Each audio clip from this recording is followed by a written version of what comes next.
mic, nu cred că m-a pus noapte, a pus dulce de aici. Da, dar el nu știe tu asta. Eu am dus lungi de aia. E bătrân, dar merge. Gata, ui, pun, poți să le pui acolo. Pune așa, hai.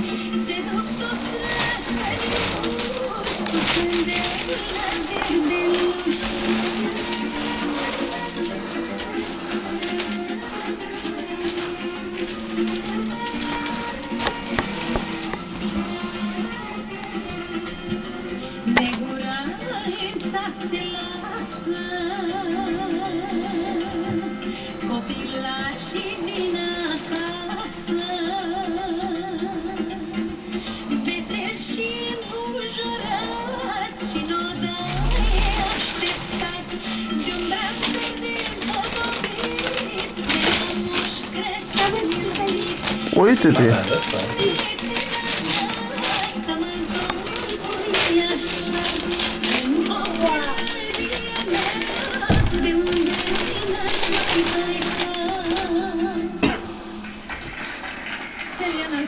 Pe cât zi? Sau să le mai Soleat, măciuri, dar de...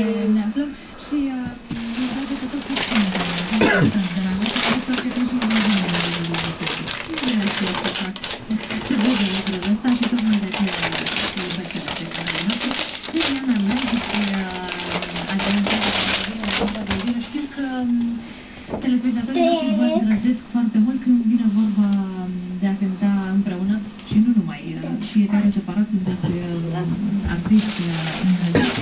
Știu eu însă, mi-a spus Adrian Stancă, că Ăla e un prosop. puțin altfel să ne cântați împreună și că așteaptă cu nerăbdare publicul vostru de fiecare dată duetele, aparițiile în doi.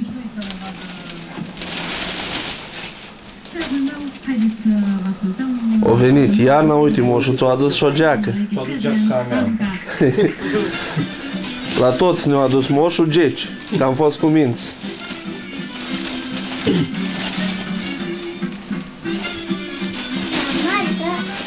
Mai mari? Dar ce mare mi-a fost? Mețuri. Da.